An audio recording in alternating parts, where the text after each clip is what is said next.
క్రీస్తుని బట్టి the imperishable ప్రాక్లమేషన్ అనే యూట్యూబ్ ఛానల్కి విచ్చేసిన మీకు శుభం తెలియజేస్తున్నాను.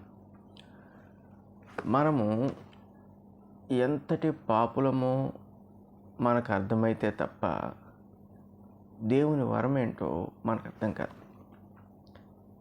ఈరోజు క్రైస్తవ్యంలో ఉన్న ప్రధానమైన సమస్య ఇదే. ఎందుకు దేవుని ఆజ్ఞలు చొప్పున దేవుని మార్గంలో అనేకులు నడవలేకపోతున్నారు? నడుచుచున్నవారు కూడా లోకమును చూసి త్రొట్టెళ్ళడం జరుగుతుంది.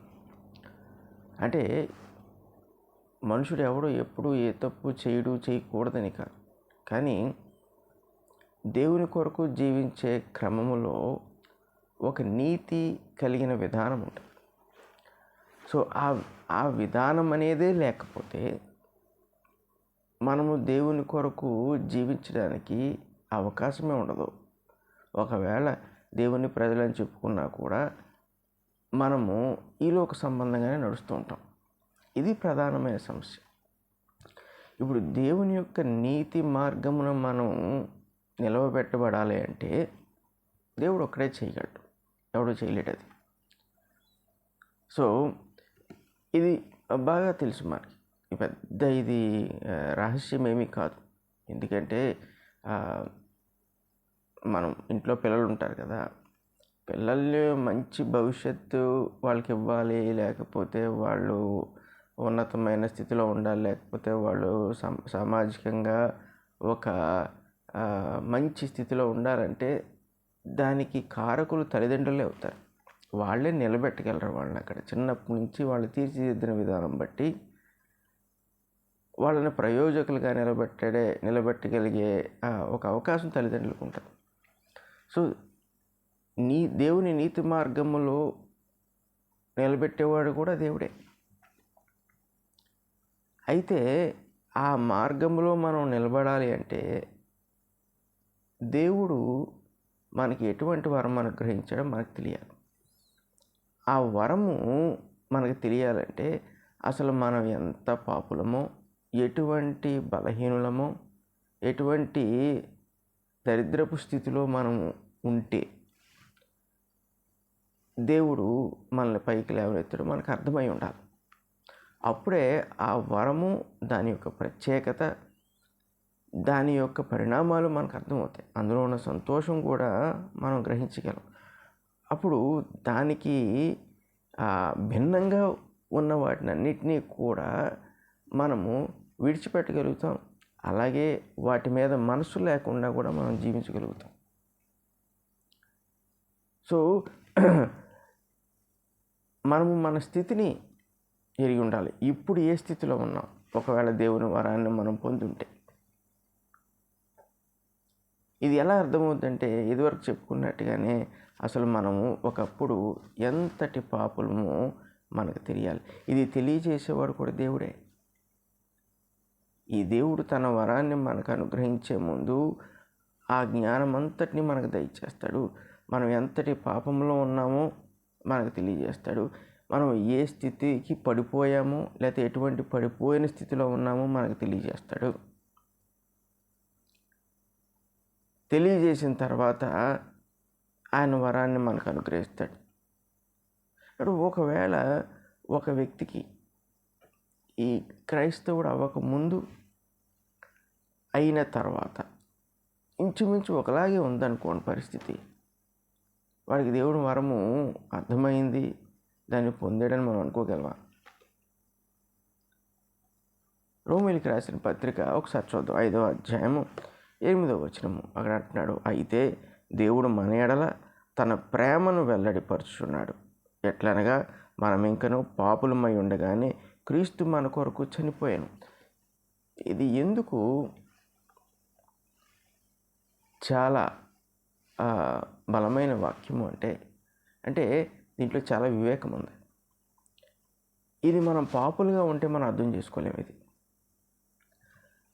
మన పాపస్థితిని మనం అర్థం చేసుకుని దేవుడు అనుగ్రహించు ఈ రీతి మార్గంలోకి, లేదా దేవుని వరంలోకి మనం వచ్చినప్పుడే ఇది మనకు అర్థమవుతుంది. మనం ఇంకనూ పాపులమై ఉండగానే అంటున్నాడు, క్రీస్తు మన కొరకు చనిపోయాడు అంటున్నాడు. సో ఎప్పుడు చనిపోయాడు ఆయన అంటే మనకు ఆయన గురించి తెలియనప్పుడే ఆయన చనిపోయాడు మన గురించి. అంటే ఇంకా మన ఈ లోక సంబంధంగా శరీరేచ్ఛలతో నానా విధములైన జీవితాన్ని మనం జీవిస్తూనే ఉన్నాం. మనం పాపులంగానే ఉన్నాం. అలాగ ఉంటున్నప్పుడే ఆయన వచ్చి మన కొరకు చనిపోవడం జరిగింది. ఇప్పుడు ఈ సంగతి మనకి ఎందుకు అర్థమవుతుంది అంటే మనం ఎట్టి పాపములో క్రీస్తు లేకుండా లేకపోతే లేనప్పుడు మనం జీవిస్తున్నాము మనకు అర్థమైంది కాబట్టి ఈ సంగతి అర్థమవుతుంది. లేకపోతే ఈ సంగతి ఎంత చదివినా కూడా భావరీతిగా ఇది మనకు అర్థం కాదు. అంటే సమాచార పరంగా ఇది అర్థమవుద్ది కానీ భావరీతిగా ఇది అర్థం కాదు. భావరీతిగా అర్థమైన వాడికి దీని ప్రకారము ఎలా జీవించాలన్నది వాడికి అర్థమవుతుంది. ముందు వాడి పాప జీవితాన్ని వాడే అసహ్యించుకుంటాడు. ఇంత ఘోరంగా నేను జీవించానా? దీన్నే మనం పశ్చాత్తాపంతో పోలుస్తూ ఉంటాం. పశ్చాత్తాపము లేని క్రైస్తవులు దేవుని వరమును కలిగిన వారు కారు. సో ఇప్పుడు దేవుడు మన ఎడల ఏం చేశాడంటే ఇక్కడ ఒక కీలకమైన పదాన్ని తెలుగులో మనం మిస్ అవుతున్నాం. అది అంటే మనము ఒకవేళ అనుభవపూర్వకంగా అర్థం చేసుకుంటే మంచిదే. లేకపోతే అది ఏంటంటే దేవుడు మన ఎడల తన సొంత ప్రేమను వెల్లడిపరుచున్నాడు. ఈ సొంత అనే మాట అక్కడ ఉండదు, కానీ మూల భాషలో అది ఉంటుంది. ఆ అర్థాన్ని కలిగి ఉంటుంది మూల భాషలో. సో దేవుడు మన ఎడల తన సొంత ప్రేమను వెల్లడి చేయుచున్నాడు అంటున్నాడు. అంటే ఏంటంటే ఇది భూతకాలము కాదు, అంటే వెల్లడి చేసి ఉన్నాడు అంటలేదు, వర్తమాన కాలంలో మాట్లాడుతున్నాడు. అంటే దాన్ని అలా జరిగించుతూనే ఉన్నాడు, కంటిన్యూ చేస్తూనే ఉన్నాడు, వెల్లడి చేయుచున్నాడు. సో ఇప్పుడు ఎవరైనా క్రొత్తగా ఈ భూమి మీద జన్మించి ఒకవేళ వాడి జీవితాన్ని జీవిస్తూ, అంటే మనిషి జీవితం కాబట్టి వాడు పాపాల్లో జీవిస్తూ ఉంటాడు, మనం కూడా ఒకప్పుడు అంతే కదా, అలాంటి వాడి పట్ల కూడా దేవుడు తన సొంత ప్రేమను వెల్లడి చేయించున్నాడు. తన సొంత ప్రేమ అని అంటున్నాడంటే అర్థము ఇంకొక నుంచి అప్పు తెచ్చుకోలేదు అని కాదు. అంటే ఆ అర్థం వస్తే కొంతవరకు రావచ్చు, కానీ ఇక్కడ ప్రధానమైన కారణం ఉంది. తన సొంత ప్రేమనగానే తనలో నుండి వచ్చిన ఆ ప్రభువు వలననే, ఆయన త్యాగం వలననే ఈ ప్రేమను వెల్లడి చేయించున్నాడని అర్థం. సో ఇప్పుడు ఏమన్నాడు? అయితే దేవుడు మన ఎడల తన సొంత ప్రేమను వెల్లడి చేయించున్నాడు. సో దేవుడు మనల్ని ఎంతగా ప్రేమించాడు అనడానికి, మనల్ని ఎంత పరిపూర్ణంగా రక్షించగలడు అనడానికి ఏమన్నాడంటే తన సొంత ప్రేమను వెల్లడి చేయించున్నాడు. ఇప్పుడు మన బిడ్డల పట్ల మనము మన సొంత ప్రేమను కుమ్మరిస్తాం, ఎవడో ప్రేమని కుమ్మరించం, లేకపోతే కృత్రిమమైన ప్రేమని కుమ్మరించం. మనం కన్నాం కాబట్టి మన సొంత ప్రేమను వెల్లడి చేస్తాం వాళ్ళకి. వాళ్ళ పట్ల మనలోంచి ఏది వచ్చినా అది మనలో నుండి వచ్చే ప్రేమను బట్టే వస్తుంది. అలాగే దేవుడు కూడా పాపులమై ఉండగానే మనం ఏం చేశాడంటే తన సొంత ప్రేమను వెల్లడి చేశాడు. అయితే దాని అర్థం ఏంటి? ఈ సొంత ప్రేమ అంటే ఎట్లనగా మనం ఇంకనూ పాపులమై ఉండగా క్రీస్తు మన కొరకు చనిపోయాను అంటున్నాడు. ఈ సొంత ప్రేమ ఎవరు అంటే క్రీస్తు.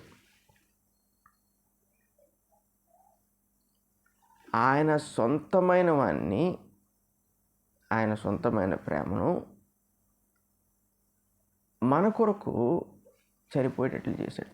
ఎప్పుడు మనం పాపులమై ఉండగా. ఈ సంగతి మనకి ఎప్పుడు అర్థమవుతుంది అంటే, మనము ఈ రక్షణ అనే ధన్యతను మనం పొందినప్పుడు, దేవుని వరమును మనం పొందినప్పుడు, ఆ గ్రహింపుకు మనం వచ్చేసి ఉండాలి. అప్పుడే మనం ఎంతటి పాపులమో, దేవుడు మనకి ఎంత గొప్ప రక్షణ అనుగ్రహించాడో మనకు అర్థమవుతుంది. ఈ పాపం అనేది చాలా మోసకరమైంది, ప్రమాదకరమైంది, కానీ చాలా మోసకరమైంది. అది లేనట్లుగా కూడా, అంటే మనలో లేనట్లుగా కూడా నటిస్తుంది. ఇది అపవాది యొక్క యుక్తి. మనలో లేనట్లుగా కూడా నటిస్తుంది. అంటే ఒకడు కృత్రిమంగా రక్షణ పొందొచ్చు, కానీ నిజంగా పొందాను అనుకుంటాడు. ఒకడు మోసపోయి నేను దేవునిలోకి వచ్చాను అనుకోవచ్చు, కానీ రక్షణ పొంది ఉండడు. పాపం లేనట్లుగా కూడా నటిస్తుంది. ఎందుకు అంటే, నేను దేవునిలో రక్షణ పొందేసి అనుకున్న తర్వాత మళ్ళీ అది నీలో పనిచేయడం మొదలు పెడుతుంది. నీ పాత జీవితానికి ఇప్పుడు జీవితానికి పెద్ద తేడా ఏమి ఉండదు. మరి యేసుక్రీస్తు మన కొరకు చనిపోతే గత జీవితానికి ఇప్పటికీ తేడా లేకపోతే ఆయన ఎందుకు చనిపోయినట్టు? ఆయన కార్చిన రక్తానికి మనల్ని రక్షించే శక్తి లేదా? లేకపోతే ఇదంతా కూడా ఒక మోసమా? సో ఇటువంటి అపోహలను, సందేహాలను మన జీవితంలో మనం కలిగి ఉండకూడదంటే, క్రీస్తు విషయంలో మనకు కలిగిన జ్ఞానమును బట్టి మనము ఎంతటి పాపులమై ఉన్నాము అనేది దేవుడు అనుగ్రహించే వరమును బట్టి మనం గ్రహించి ఉండాలి. అప్పుడే దేవుని కొరకు మనము నీతిగా, పరిశుద్ధంగా, దేవుని ఎదుట సమాధానంతో, ఆయన అనుగ్రహించిన సమాధానంతో మనం జీవించగలుగుతాం. చూడండి, పౌలు ఎంతటి చక్కటి వాక్యాన్ని రాయగలిగాడు. ఎందుకంటే ఇప్పుడు మనం ఏదైతే క్రైస్తవులుగా జీవించాలని చెప్పుకుంటున్నామో పౌలు దాన్ని జరిగిస్తున్నవాడు. తను ఎంతటి పాపియో తనకు తెలుసు. ఎప్పుడు? దేవుని వరమును పొందిన తర్వాత తనకు అర్థమైపోయింది. యేసు ప్రభు దమస్కు రోడ్లో అతన్ని ఎదుర్కొన్నప్పుడు, అతను అక్కడ మారుమనసు పొందినప్పుడు వెంటనే అతనికి అర్థమైంది ఏంటంటే, గత కాలములో, అంటే ఆ ముందు నిమిషం వరకు తాను చేస్తున్నవన్నీ కూడా ఎంతటి ఘోర పాపములో, అతని ఎంత ఘోర పాపమో అతనికి అర్థమైపోయింది. సో ఎప్పుడైతే, అంటే దీని గురించి తను సాక్ష్యం కూడా చెప్తాడు అతని పత్రికల్లో. నేను ఎంతటి ఘోర పాపినో నాకు తెలుసు. ఎలా తెలుసు? దేవుని ప్రేమ అను క్రీస్తును బట్టి నాకు తెలుసు. నేను ఆయనను ఎరుగకముందే నేను చేయుచున్న అపరాధములన్నిటి నిమిత్తము, జీవించున్న పాప జీవితం అంతటి నిమిత్తము ఆయన నా కొరకు చనిపోయి ఉన్నాడు. ఇటువంటి ఒక విధానమును ఎవడు కలుగు చేయగలుగుతాడు?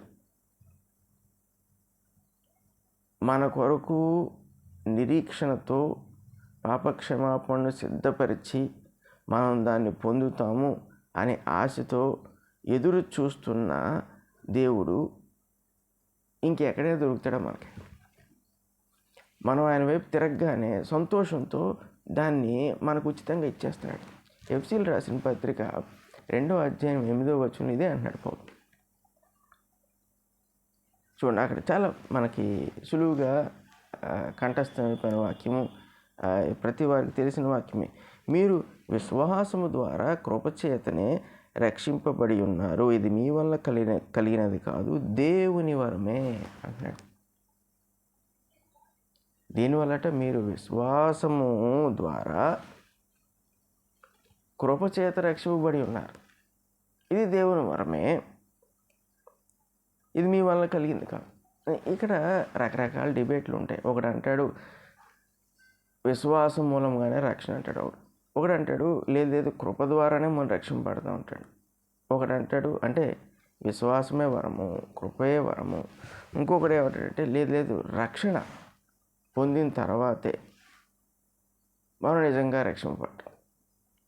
ఈ రక్షణ పొందిన తర్వాతే అన్నవాడు అన్నీ కూడా ఏంటి క్రియలు చేయాలి అని ఒక ఆలోచనతో ఉన్నవాడు. విశ్వాస మూలంగానే అనేవాడంటే క్రియలు లేకుండా, కృప ద్వారా అనేవాడు కూడా మన నిమిత్తము లేకుండా అని చెప్పేవాడు. కానీ ఈ వచనాన్ని మనం చూసుకున్నప్పుడు విశ్వాసము, కృప ఈ రెండిట్ల వల్ల కలిగిన రక్షణ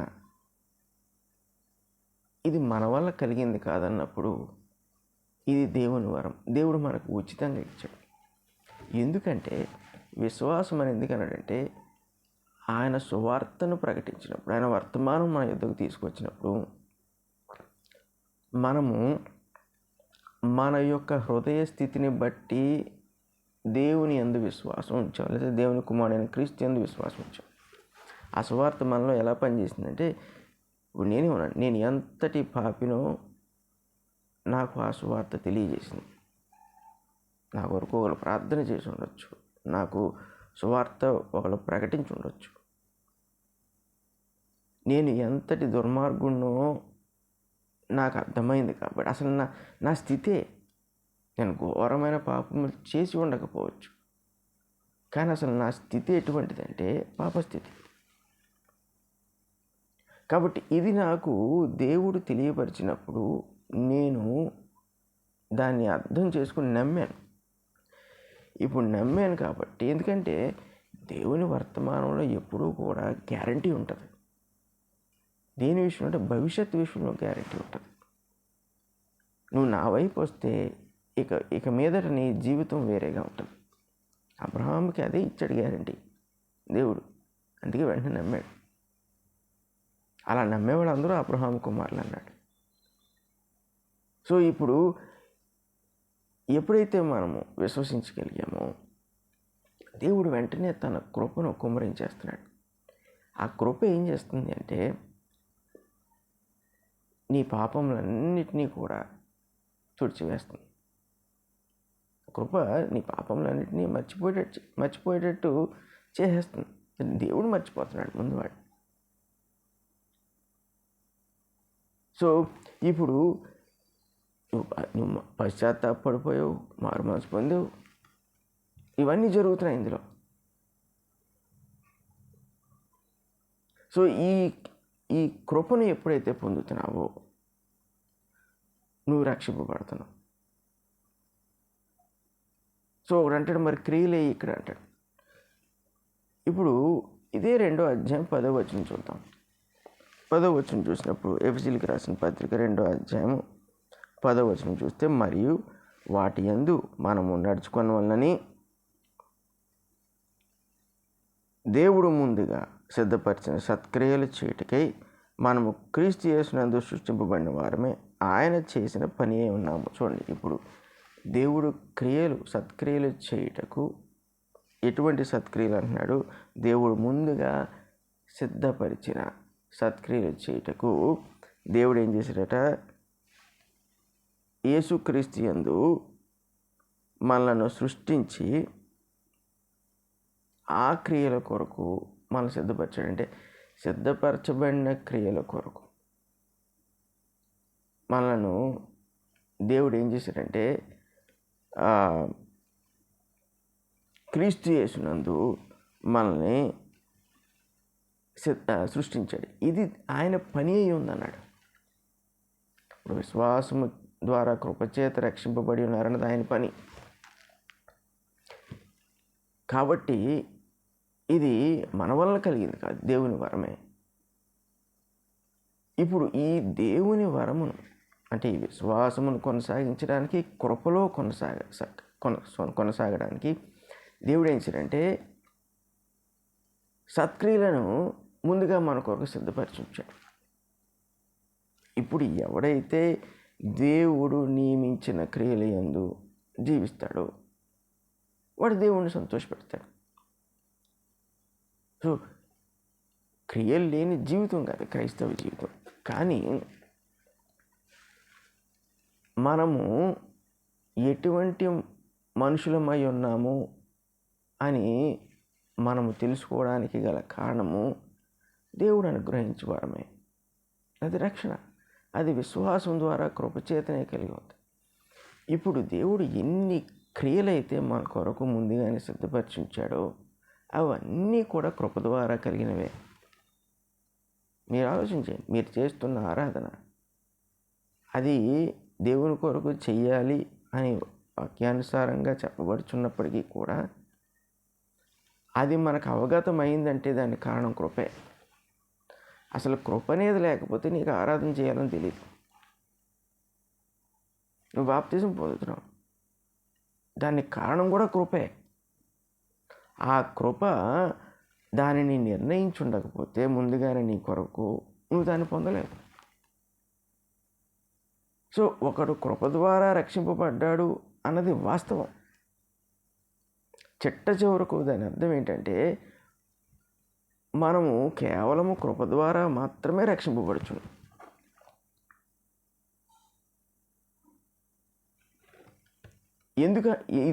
ఇది ఎందుకు అంటే దేవుడు తన సొంత ప్రేమను వెల్లడి చేశాడు.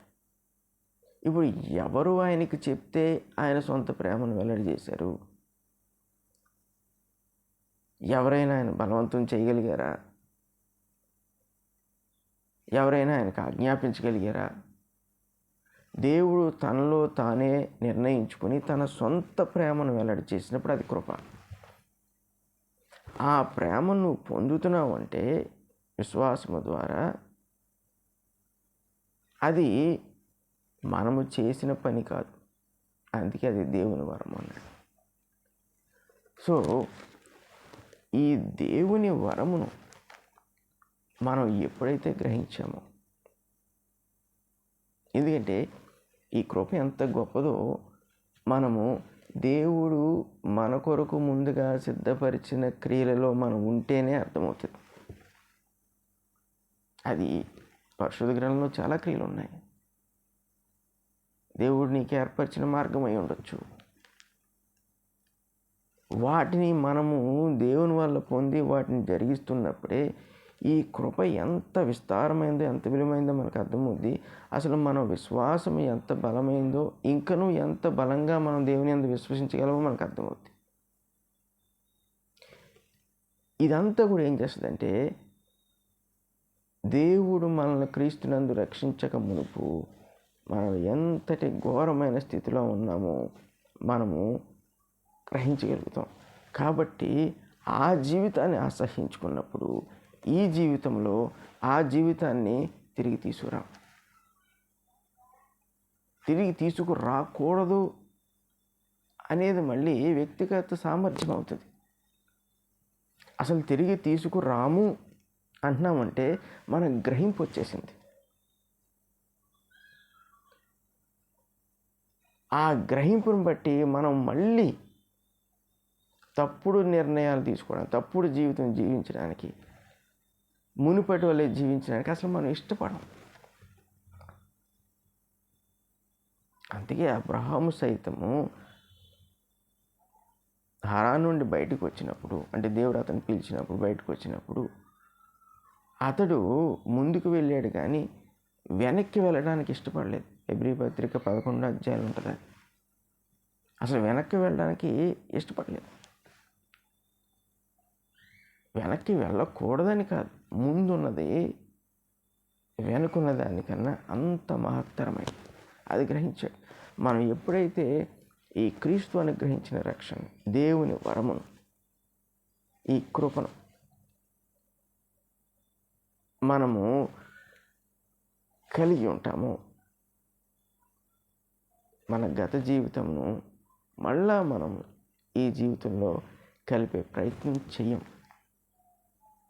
ప్రార్థన చేసుకుందాం. పరిశుద్ధుడగు తండ్రి, ప్రేమ గల దేవా, నీ మహోన్నతమైన ప్రేమను బట్టి, నీవు మాకు అనుగ్రహించిన ఈ మహాకృపను బట్టి నాయన మాకు రక్షణ అనే మార్గమును ఏర్పాటు చేసి మమ్మల్ని మరణం నుండి వేరు చేసినందుకు, భవిష్యత్తులో రాబో దినాల్లో మేము ఎదురు చూచుటకు మాకు కారణములు ఉన్నవని, సంగతులు ఉన్నవని, సంతోషములు ఉన్నవని మాకు తెలియజేసినందుకు మీకు స్తుతులు స్తోత్రాలు తెలియజేస్తున్నాం. దేవా, నీ సొంత ప్రేమను వెల్లడి చేసావు. అది క్రీస్తు ప్రభువుని బట్టి తప్ప మాకు తెలియలేదు. ఆ సొంత ప్రేమకు ఎప్పుడూ కూడా మేము రుణస్థులై ఉన్నాం. నా గత జీవితమును మేము మర్చిపోయేటట్టు చేయగలిగిన నీ ప్రేమను మేము పొందిన వారమైతే,